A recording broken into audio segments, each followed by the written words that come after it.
Hola, bienvenidos a su espacio libre de ansiedad. Les saluda Carlos Vázquez y el día de hoy vamos a tratar el tema de qué tratamientos son los más efectivos o qué tratamientos puedo hacer uso para poder sanar o salir de la condición del trastorno de ansiedad.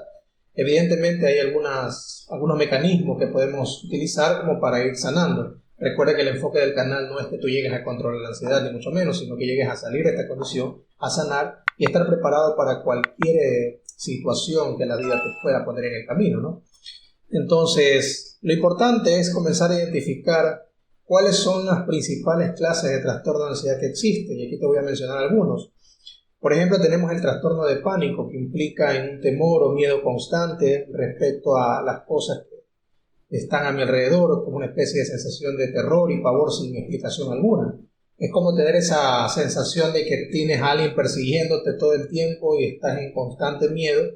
Y una vez que se detona la primera crisis de pánico, a raíz de eso tu mente ya graba, tu glándula graba esa situación y a partir de ahí evidentemente es una cadena de crisis de pánico que te van a ir surgiendo en el camino. Pero para eso es la parte donde tienes que enfrentar esa situación, ¿sí? Esta es una de las clases más comunes dentro de los trastornos de ansiedad, el trastorno de pánico. Tenemos también el trastorno postraumático, que es el que incluye fobias o miedos debido a una situación que pudiste haber vivido, sea de cualquier índole, te pudo haber causado ese estrés emocional que a la final, a la larga, se convirtió en una fobia y un miedo que se va a ir alimentando de acuerdo a lo que tú le vas dando de alimento, de comer, como que dices, porque uno le da de comer al miedo, y es la verdad. Vamos a suponer que le tienes miedo a un animal específico, tienes miedo a subir al avión, tienes miedo de ir hacia un piso alto. Bueno, hay diferentes formas en las que se puede expresar la fobia o el miedo, pero eso depende de ti, de querer salir de esa condición y enfrentarte a esa situación, que es la única manera de corregir esa neurología, ¿no? Tenemos también el trastorno obsesivo compulsivo, o también llamado TOC, ¿sí? Que es el de tener esos pensamientos persistentes, incontrolables y no deseados, de una manera que se convierte en una obsesión, ¿no? Y es una forma de tener esos pensamientos rumiantes o intrusivos todo el tiempo ahí, que está de una u otra manera matando de una u otra forma la paz que uno puede conseguir, ¿no?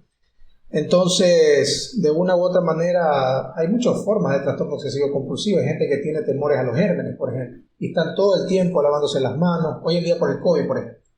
El COVID se ha convertido en una razón para transformar a mucha gente en un trastorno obsesivo compulsivo porque tienen ese temor del virus, ¿no? Entonces están todo el tiempo lavándose, echándose alcohol, usando mascarilla, y está bien, por normas de seguridad y de bioseguridad está correcto, pero hay situaciones en las que ya sobrepasa de una u otra forma esta idea, ¿no? Entonces ahí es cuando ya se convierte en un TOC, ¿sí? Cuando ya está al margen de algo normal, ¿sí? Ya es una forma obsesiva de esa situación.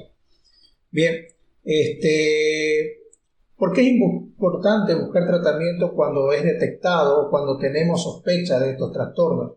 Mientras más rápido tú buscas ayuda, más rápido buscas la salida tras este tipo de trastorno, más rápido vas a hacer que tu neurología cambie, ¿sí? Porque evidentemente a raíz del tiempo o lo que va pasando y se va acentuando más en ti, evidentemente es un poco más complicado. Se puede salir, evidentemente, en cualquier estado, pero se hace más difícil, porque tu cerebro comienza a creerse esa situación.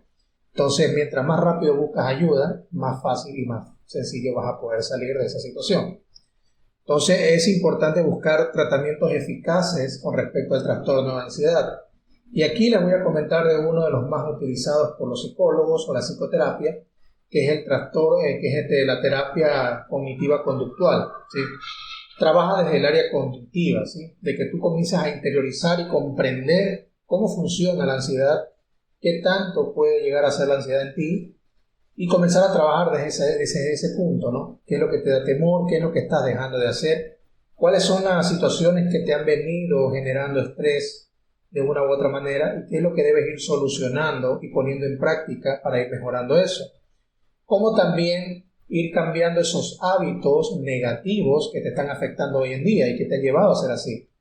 Por ahí comentaban de que el tema del trastorno de ansiedad le da a las personas que son por lo general más tranquilas, personas que por lo general aceptamos todo y no sabemos enfrentar la situación, y es verdad, porque somos más de acumular esa energía y no la exteriorizamos.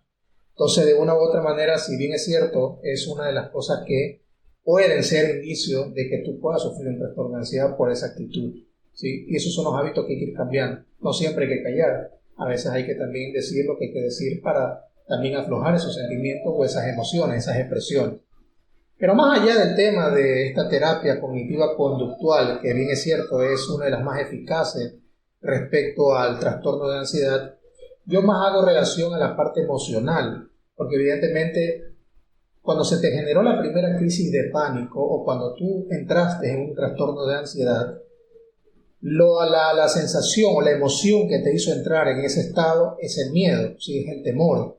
Cuando se te disparó la primera crisis de pánico, tú sentiste un temor intenso, un miedo a morir, un miedo inexplicable, y a la final creaste una fobia detrás de eso.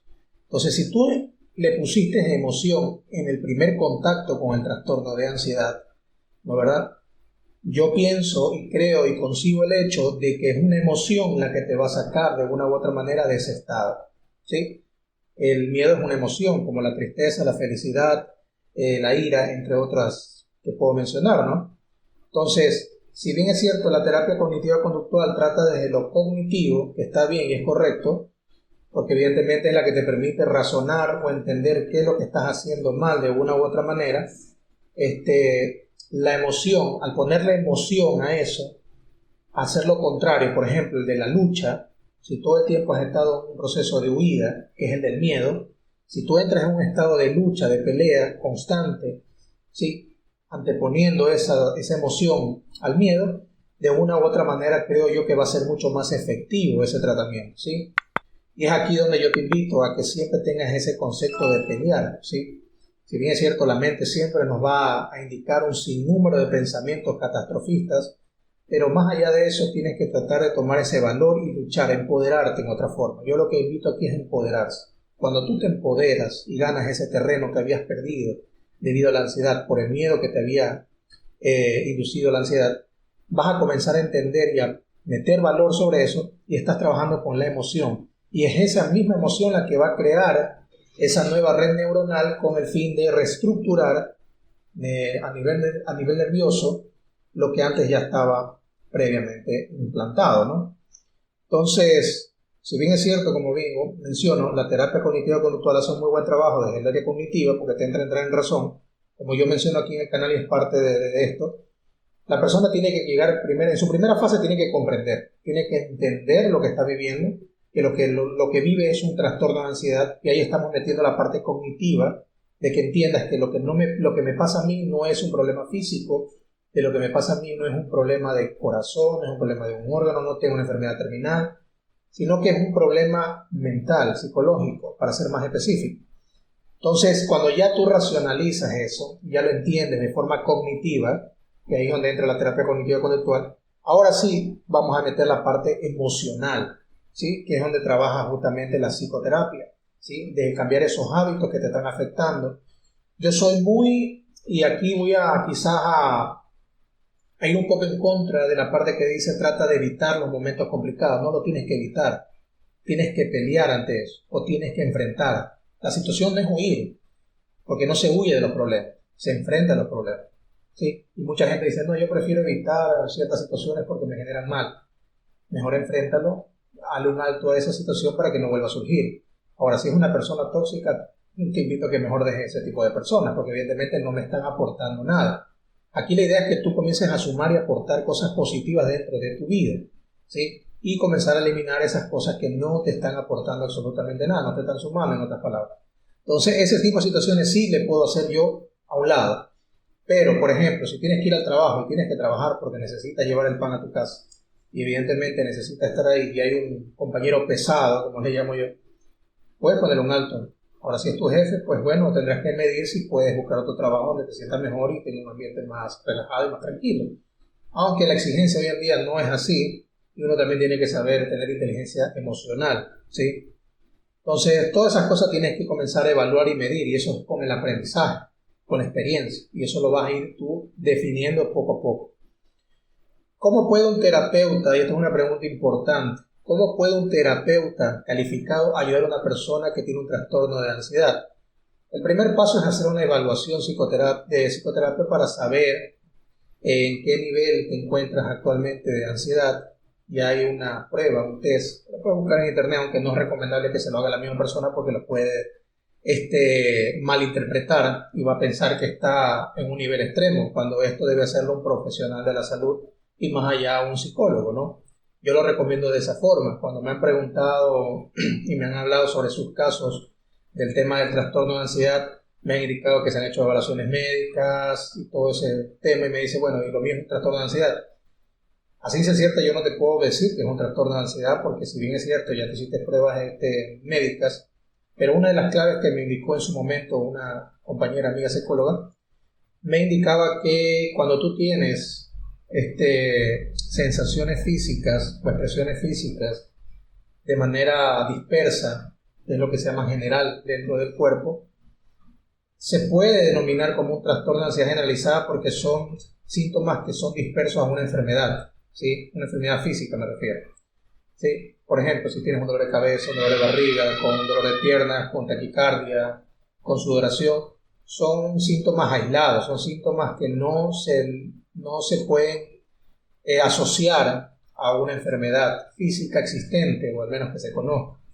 Entonces, cuando tienes síntomas que son de manera generalizada, que le llaman, ahí es cuando entra el tema del trastorno de ansiedad generalizada. Y esa es la prueba, ¿no? Los síntomas físicos, cognitivos, psicológicos, son tres aristas o tres características dentro de lo que se puede evaluar para determinar un trastorno de ansiedad generalizada. Puede haber hasta un cuarto criterio. Pero como siempre digo, el tema de los test o las pruebas no tienen por qué ser una situación que se va a quedar ahí encasillado, porque eso va a ir cambiando con el tiempo. Yo, por ejemplo, la primera vez que me hice mi primera prueba psicológica, aparecí con un nivel de ansiedad moderada, se puede decir, moderada llegando un poquito alto, ¿ya? Y depresión alta, eso sí tuve depresión alta. Entonces, a medida como fui corrigiendo en el tiempo y me iba haciendo estas pruebas, comenzaba a notar que iba disminuyendo el nivel de intensidad, el nivel en medida de la ansiedad, hasta que llegué a una ansiedad normal, imagínense. Entonces, una prueba no tiene por qué ser un determinante absoluto de que va a ser siempre así, porque eso va de acuerdo a la mejoría que tú vas mostrando, y eso va a ir disminuyendo, o en muchos casos aumentando dependiendo de la situación, ¿no? Pero no siempre va a estar dentro de ese grupo. Entonces, tomando aquí en cuenta, dice, los psicólogos autorizados para ejercer están altamente calificados para diagnosticar, evidentemente, y a través de sus evaluaciones pueden determinar si lo que tú estás padeciendo es un trastorno de ansiedad generalizada, un trastorno obsesivo compulsivo, un cuadro de depresión y entre muchas situaciones, ¿no? Y aquí viene la gran pregunta que muchos se hacen: ¿cuánto dura un tratamiento psicológico? Y aquí te voy a responder en base a esta página y te voy a dar también mi opinión personal, ¿sí? Veamos lo que dice la página. Dice, la gran mayoría de las personas que padecen trastorno de ansiedad pueden reducir o eliminar sus síntomas y regresar a una vida normal al cabo de varios meses de psicoterapia apropiada, ¿no? Muchas personas notan progresos en la eliminación de síntomas y la recuperación de su capacidad de funcionar al cabo de unas cuantas sesiones de tratamiento. Ya vamos a hacer énfasis en este párrafo. Evidentemente, cuando se habla de meses, depende mucho, y aquí te digo una cosa, depende mucho de ti, más que del psicoterapeuta. El psicoterapeuta puede ser una eminencia, pero si tú no colaboras ante esa situación, no haces las herramientas o las prácticas que te brinda el psicoterapeuta, de nada sirve, ¿sí? El 80% del trabajo lo hace la persona en la que está sufriendo trastorno de ansiedad, y el 20% lo hace el psicoterapeuta, porque el 20% es la información que te va a dar él, las herramientas o los recursos que te puede brindar él desde su conocimiento técnico. Pero el trabajo en sí lo haces tú. Y aquí viene la parte emocional, que es la que tú tienes que poner, que es la más importante. Si no se trata de que tú entiendas y racionalices simplemente la información que se te da, sino que actúes desde el punto emocional, que cambies ese chip.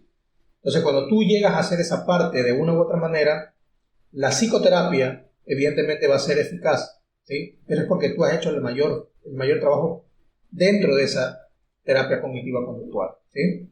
Entonces, como dice aquí, ningún plan de buenos resultados con todos los pacientes, evidentemente, no es una garantía, ¿sí? No es que vas a ir y vas a salir de ahí 100% curado, porque si fuera así, imagínense, fuera dentro de los tratamientos 100% eficaz que cura. ¿Es uno de los mejores? Sí.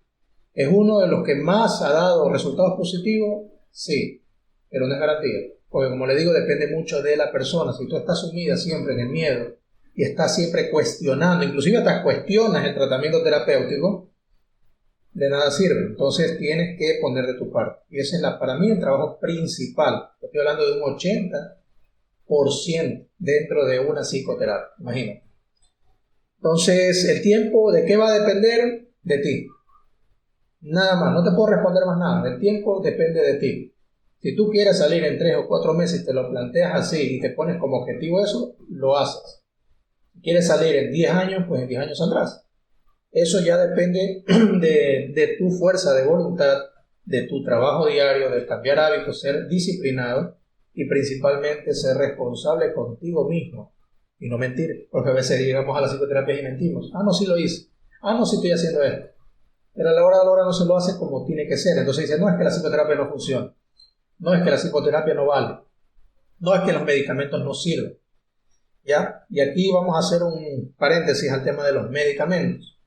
Como bien he mencionado en videos anteriores, lo voy a volver a decir, los de medicamentos no son más para que tú entres en calma, puedas racionalizar las cosas, puedas pensar desde lo cognitivo y entender y comprender lo que estás viviendo. Pero no es la cura de la ansiedad. El medicamento no ha llegado todavía a ese nivel. Entonces tienes que poner de tu parte desde el ámbito emocional. Si tú le pones emoción al tratamiento psicoterapeuta, créeme que vas a conseguir con mayor eficacia una sanación. ¿Sí? Vamos a ponerte un ejemplo. Imagínate que estás en una crisis de pánico en este momento. ¿Qué es lo que haría yo en tu lugar? Yo lo que le haría a la crisis de pánico le diría es que me mate en ese momento. ¿Sí? O que me dé con toda la intensidad emocional que pueda, o me pongo en lucha, en un estado de lucha, con la finalidad de que apago esa emoción del miedo. ¿Sí? Cuando tú pones otra emoción, el cerebro no puede interpretar varias emociones al mismo tiempo. Tú no puedes reír y llorar al mismo tiempo. Bueno, ahí dice hay unos que dicen que lloran de risa, ¿no? Pero no puedes estar feliz y triste al mismo tiempo. El cerebro no puede interpretar dos emociones al mismo tiempo. Entonces, cuando tú estás en la emoción del miedo, si yo le pongo otra emoción, ¿qué es lo que va a pasar con el miedo? Disminuye, se apaga, ¿sí? Porque el cerebro no puede trabajar esas dos emociones al mismo tiempo. Entonces, la glándula tú la vas a ir entrenando de a poco, poniendo esa emoción de pelea, ¿sí? Entonces, si tú estás en una crisis de pánico, sé que es difícil intentar relajarse, no te relajes, más bien vive la experiencia, vive ese infierno, como digo yo, vívelo. Entonces, cuando tú vives un infierno constantemente, al final te acostumbras y ya no le temes a eso. Entonces ya el miedo se evapora, ¿sí? Entonces es la única forma en la que tú puedes ayudar, sumado a las herramientas y recursos que te puede brindar un psicoterapeuta, evidentemente. Hay formas, y aquí voy a mencionar algunas de las maneras en las que podemos hacer uso de estrategias para enfrentar o afrontar y tener apoyo para esto. Por ejemplo, cumple con tu plan de tratamiento. Si el psicoterapeuta te manda recursos o herramientas o tareas, si lo podemos decir así, para que tú hagas dentro del plan de tratamiento, tienes que hacerlas, ¿sí? De la misma forma que te las están indicando para que tengan una eficacia, si no, aquí le vamos a echar la culpa. Adoptar medidas. Trabaja junto con tu profesional de salud mental para determinar qué es lo que te está causando ansiedad y tomar medidas al respecto. Aquí va más con el video anterior que hice de cómo detectar el problema raíz. ¿Qué es lo que a ti te afecta? ¿Qué es lo que estás dejando de hacer? ¿O qué es lo que no estás haciendo?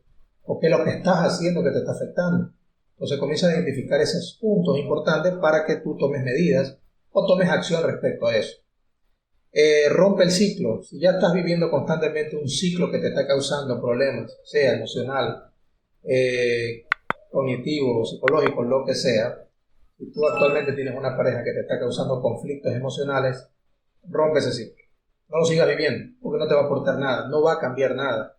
Entonces, trata de romper esos ciclos que te están generando malestar, ¿sí? Intenta socializar, crece tu círculo social, conversa, habla. Esa distracción te va a ayudar de una u otra manera a despejar y saber que no estás solo. Para las personas que sufren de cuadros depresivos, ¿sí? Puedes unirte a un grupo de apoyo para personas con ansiedad, pero aquí hay que tener mucho cuidado, ¿sí? A los grupos que te unes. Porque evidentemente muchos de los grupos que yo he podido palpar y podido darme cuenta, lamentablemente, cuando no se tiene un moderador o una orientación psicológica, eso se dispara de una forma en que todo es un lamento. Y a la final no te aporta absolutamente nada y vas a vivir con personas que se viven lamentando. Creo que te puede pasar esta situación, que has podido observar en grupos que la mayoría se enfoca en desechar todo lo que piensan, pero no aportan nada en ayuda, ¿sí? Entonces, cuando no hay una moderación detrás de estos grupos, se puede convertir en un problema, ¿sí? Y a la larga no te va a aportar absolutamente nada. Entonces, sí sirven cuando haya una parte moderadora o que va a estar alimentando, retroalimentando esas situaciones en pos de, evidentemente, ayudar, ¿no? Sí, otra de las cosas que puedes hacer, que puede ser importante para que tú puedas tomar como alternativas, las medicinas alternativas, ¿sí? Puedes tomar té de valeriana, té de manzanilla, puedes buscar recursos naturales que te pueden evidentemente ayudar a apagar un poquito esa ansiedad, ¿no? Evidentemente no son la panacea, pero sí te pueden ayudar a aliviar ciertas cosas, ¿sí? Te pueden ayudarte a tener resultados mucho más rápidos, o sea, puedes ir combinando, ¿no? La psicoterapia, más la parte emocional, más medicina natural, más una buena alimentación, hábitos saludables, meditación o mindfulness, prácticas que te van a ayudar, pensamientos afirmativos. Entonces, si tú haces un paquete completo dentro de esta estructura, créeme que de esta situación vas a salir mucho más rápido, pero eso sí, con disciplina y responsabilidad. Veamos, estilo de vida y remedios caseros que te puedo recomendar. Es importante la actividad física. Sale a caminar, haz deporte, corre, salta. No te preocupes por el infarto, que si tu corazón está sano no le va a pasar absolutamente nada. Te invito a que hagas eso porque eso te va a permitir liberar esas hormonas de cortisol que a la final es lo que te está llevando a tener estos síntomas físicos y te va a ayudar a despertar más bien las hormonas de felicidad o la dopamina. Dormir sea una prioridad. Y bueno, aquí muchos me dirán, pero yo sufro de insomnio y no puedo dormir. Entonces comienza a trabajar en técnicas y prácticas que te ayuden a dormir. Porque al dormir vas a reponer o vas a reparar tu cuerpo y a la final te vas a sentir al otro día mucho mejor, ¿sí? Entonces que dormir sea una prioridad, ¿sí? Si no logras descansar lo suficiente, trata que las horas que descansas sean de calidad, ¿sí? Puedes usar técnicas de relajación. Aquí puedes hacer mindfulness, meditación guiadas. Te invito a que pongas en práctica una técnica llamada de Wim Hof, que la puedes hacer en ayunas, que tiene una gran acogida y un gran impacto para el tema de la ansiedad, ¿sí? Y aparte de recuperar esa energía que por lo general la perdemos cuando no dormimos bien. Entonces puedes hacer eso. Voy a hacer un video, en el próximo video de hecho lo voy a poner, el método de Wim Hof, cómo esta ayuda inclusive a mejorar el sistema inmunológico hoy en día que estamos con el tema de la pandemia, ¿sí? Comer de manera saludable también te va a aportar y te va a ayudar y vas a evitar evidentemente enfermedades, ¿no? Más allá del tema de la ansiedad, vas a evitar enfermedades que pueden llegar a repercutir con la ansiedad también. Sí, trata de hacer una dieta llevada en comida sana, vegetales, frutas, cereales integrales, pescado. El pescado azul es muy bueno para la ansiedad por el omega 3. Eso te va a ayudar bastante para disminuir los síntomas de la ansiedad. Evitar el alcohol y las drogas recreativas. Por ahí he visto comentarios, dice, yo tomo alcohol y con eso me siento bien. Sí, porque es un antidepresivo, pero después de eso te vas a sentir peor. O sea, alivias por momentos, no vas a vivir borracho toda la vida para estar aliviado. Entonces, evitar eso te va a ayudar a salir mucho más rápido de la condición. No busques el alcohol como una vía de sentirte mejor por momentos, ¿sí? Eso es como el tema de la masturbación, que también en muchos casos se han hablado, de que alivia esas emociones de ansiedad, pero son momentáneas nada más, porque es un rato que le das ese dopamina a la mente y al cuerpo y se siente bien, pero ahí le estás enseñando al cerebro, en cambio le estás entrenando, para que tú necesites esa dopamina tienes que tomar alcohol o masturbarte o usar drogas. Entonces no es la vida, ¿sí? Dejar de fumar y reducir las cantidades de cafeína o no bebas directamente bebidas energizantes, eso te va a ayudar también a disminuir la ansiedad, ¿sí? Dejar la cafeína por un tiempo, puedes dejarla, aunque puedes tomarte un día para recuperar algo de energía, está bien, no te va a pasar nada, pero trata de no hacerlo de manera frecuente. Hay personas que toman 5 o 6 tazas diarias de café, entonces imagínate en qué puede estar, ¿no? Entonces, bueno, espero haberte ayudado el día de hoy con estas formas o estos mecanismos que puedes hacer uso, estos recursos o herramientas para el tema del trastorno de ansiedad. Y evidentemente invitarte a que les des like, que te suscribas, que compartas y actives la campanita de notificaciones para que YouTube te avise cada vez que subimos un nuevo video. Ahorita estamos subiendo video constantemente para aportar la mayor información posible para ustedes. Y estamos planificando hacer un taller totalmente gratis por las redes de Facebook e Instagram y aquí también en YouTube acerca del tema del trastorno de ansiedad. Así que los invito y están cordialmente invitados a mi canal. Si llegaste aquí por búsqueda o porque alguien te lo recomendó, te invito a que te suscribas. Estamos subiendo videos constantes sobre este tipo de información. Así que nada, aquí se despide su servidor Carlos Vázquez. Espero les haya ayudado esta información y nos vemos hasta la próxima. Bye bye. Cuídense.